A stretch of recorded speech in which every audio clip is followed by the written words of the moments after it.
এই dead body ছবিটা নির্মাণ করা হয়েছে। নির্মাণ করেছেন এই ছবিটা আমি দেখেছি, আপনার এডিটিং প্যানেলে দেখেছি, ট্রেইলার দেখেছি, গান দেখেছি।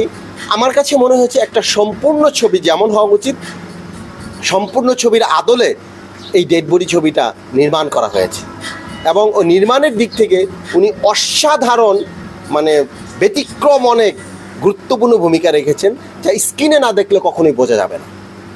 মানুষের মধ্যে যদি দুইটা জিনিস মানুষ অ্যাভয়েড করে তাহলে ওই মানুষ উপরের দিকে উঠবেই।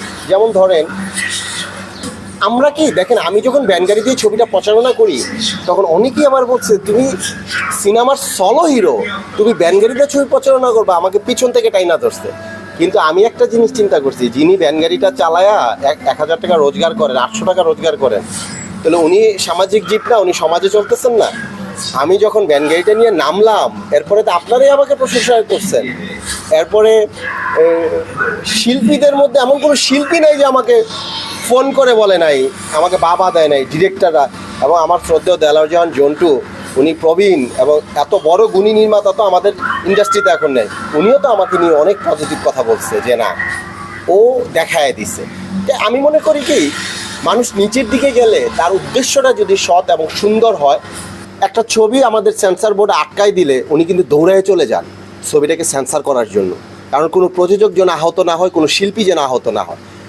আর চলচ্চিত্রের যে কোনো প্রোগ্রামে কার্ড দিয়ে ভাইয়াকে দাওয়াত দিতে হয়, আমি এরকম কোনো দৃষ্টান্ত দেখিনি। ওনাকে ফোন করে বললে যে ভাইয়া দেখেন, উনি কিন্তু অনেক গুণী মানুষ, নিঃসন্দেহে ফোন করে বললে যে ভাইয়া আমি একটা প্রোগ্রাম করতেছি। কী প্রোগ্রাম? সিনেমার। আচ্ছা ঠিক আছে, আমি চলে আসবো।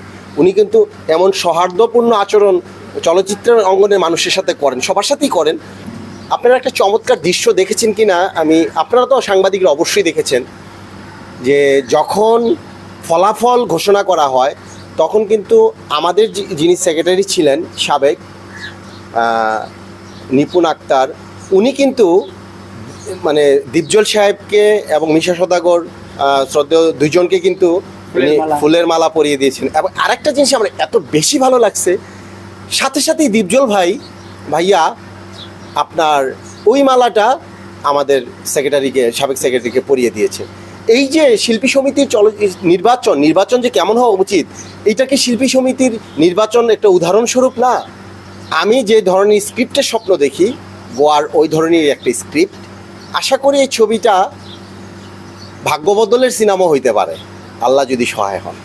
গোয়ারের মূল ক্যারেক্টারটা তো মানে আপনি ধরতে পারেন যে একরকমই, এরপরে এরকম হইতে পারে যে অন্যায়কারী, আবার প্রতিকারকও হইতে পারে।